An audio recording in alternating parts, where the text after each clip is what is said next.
I mean, how flat is this? There's basically not really a tip on there, is there? There's another one. This is, I have so many of these. There's no edge on them. They won't really grip. So you can go out and buy new drill bits, right? You can sharpen them with a file maybe. But I have what I think is going to be a much better solution. Much more efficient. It's kind of a new toy. I thought we would take a look at it. It's kind of fun. So this is my Tormek. Normally I sharpen chisels, scissors, knives, you know, plane blades, stuff like that. I've never used this to sharpen drill bits, but they have a jig. So this is the DBS22 drill bit sharpening attachment. Scan and watch video. That might actually be necessary. I have not actually used this guy so far. Looks a bit like, I don't know, very finely milled. Now the question is, how do we get this onto there? Heavy duty. Okay, we got angles. Template for setting the lip clearing angle, a knob, and I think that's about it. I will see you guys in a minute, okay?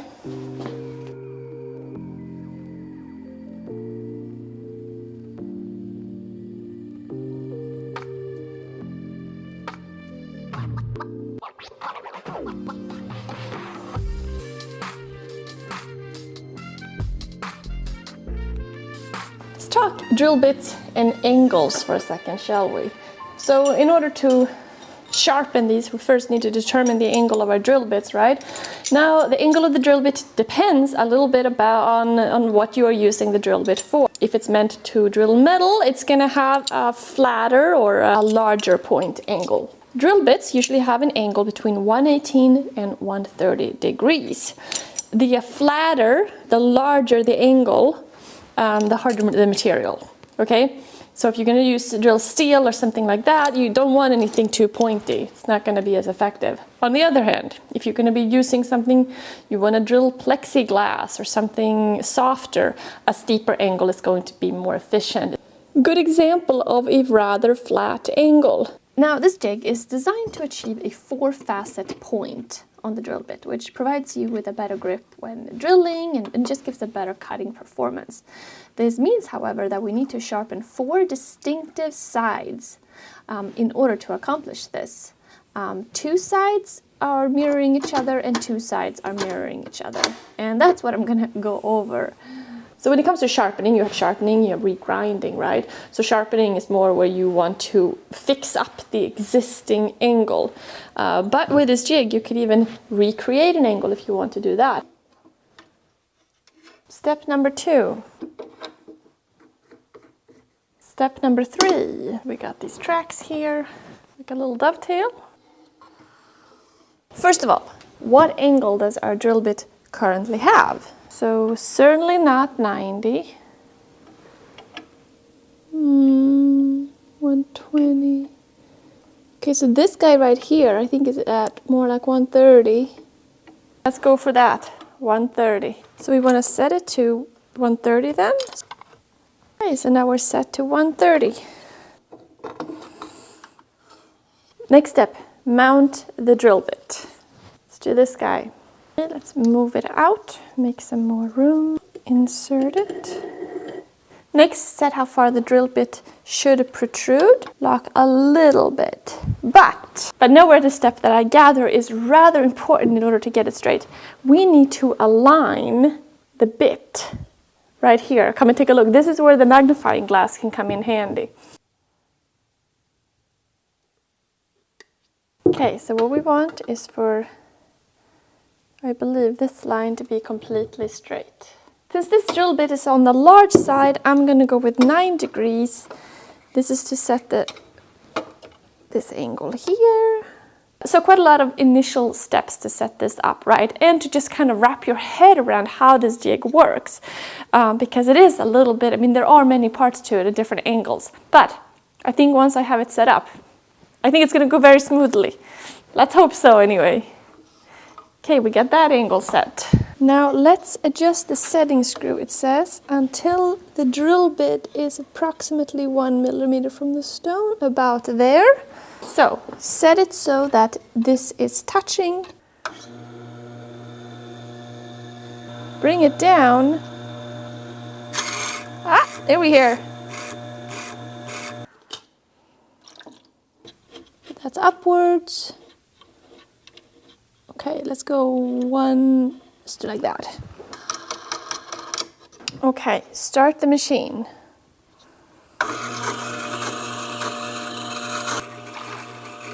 Feels like my stone needs to be flattened a little bit.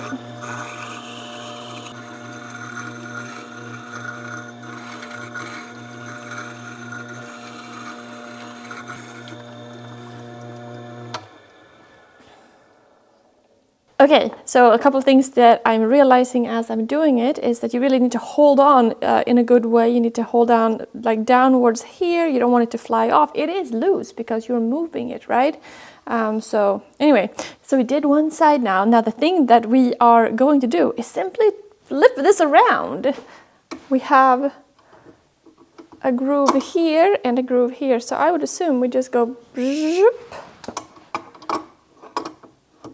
and they're there. Right there. My settings are already done. This is where we were, and then we went take it up and do just a one flip around, put it back on its track, make sure this piece goes here, and we are ready. So let's just get started. Let's do another.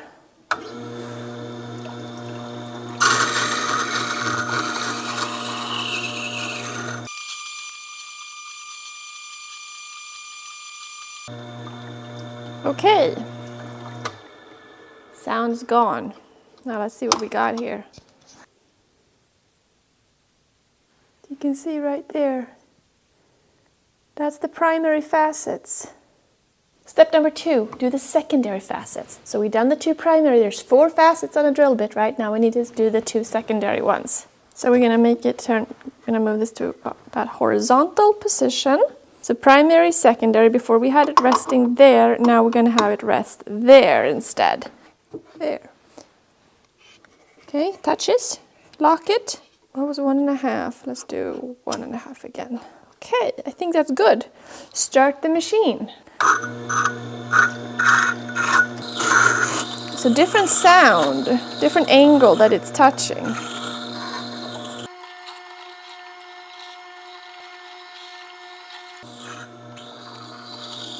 Once you get the hang of it, it's rather smooth to hold it. It's quite stable too.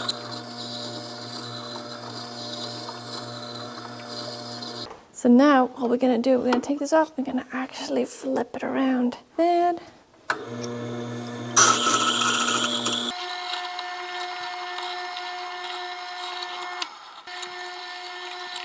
let's see where we're at. We have our primary facet.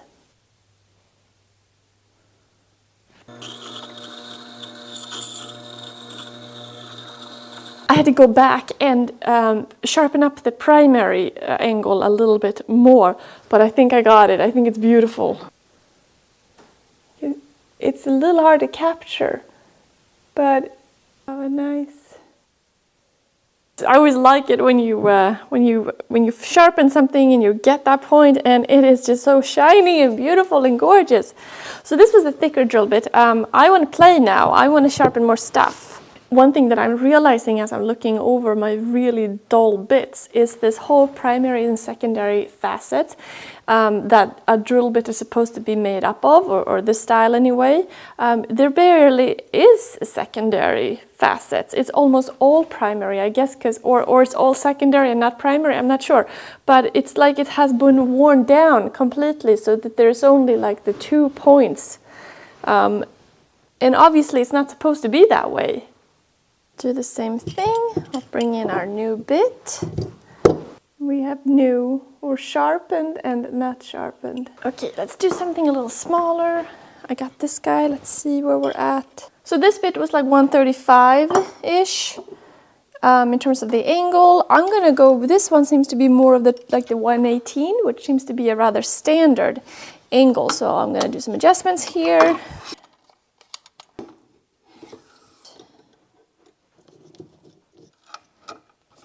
So since we have a much smaller drill bit, I'm gonna test their magnifying glass here now and see if I can.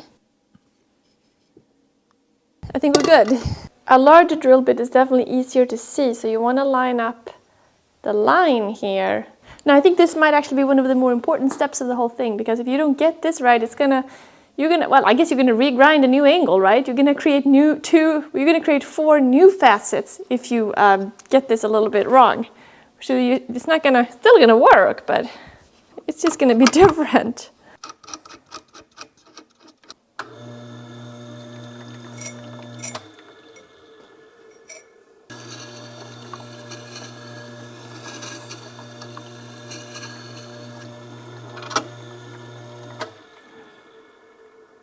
Oh, beautiful. Whoa, what a difference. So a couple of things that I'm thinking about as I'm doing this. First of all, what a cool jig. I mean, whoever came up with this jig, I mean, that's some engineering feat. Just like how you move it, and there's some, like, initially you think that there's a lot of things to change, like to set, but there really isn't. And a lot of it is kind of the same for a lot of drill bits. And then some slight things, but it's not much.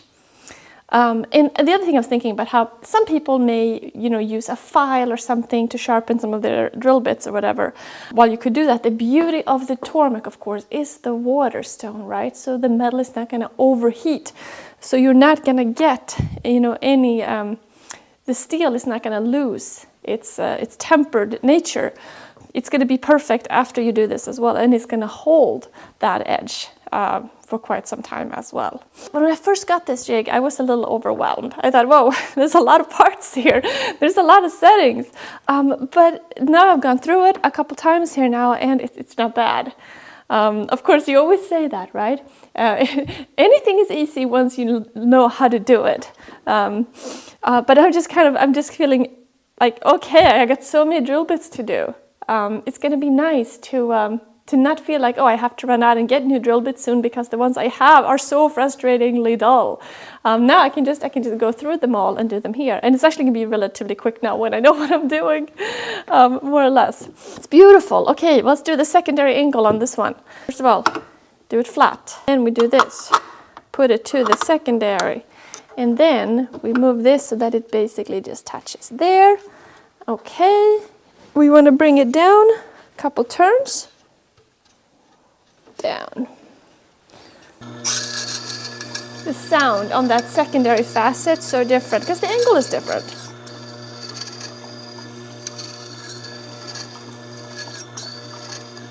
Now let's flip it around.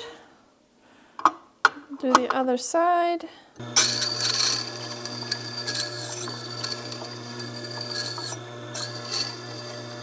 I can see the secondary taking shape. I think we need to go down a little more.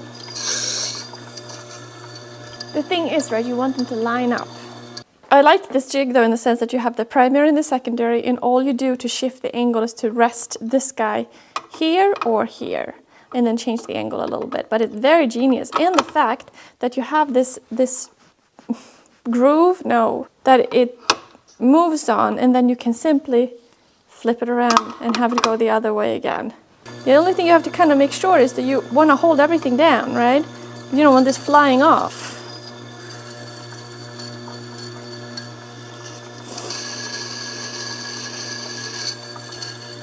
I'm actually finding it useful to mark out. Like sometimes it's hard to tell, like, so what exactly is cutting on a small bit like this, and you want to make sure you get it all cut. So I'm just marking everything with the black marker so I can clearly see where it's being cut. And after doing the primary and the secondary facets, I'm going back and doing the primary again because I think that is, I'm cutting too much into the secondary.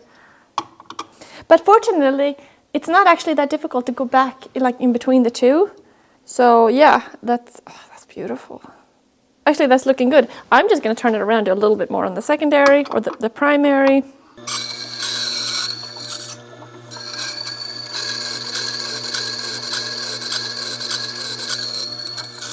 If you don't have a Tormek, you're obviously not going to get this jig. But I did think it was kind of cool just the way the jig works, and just to show the different parts of it. I'm kind of a fan.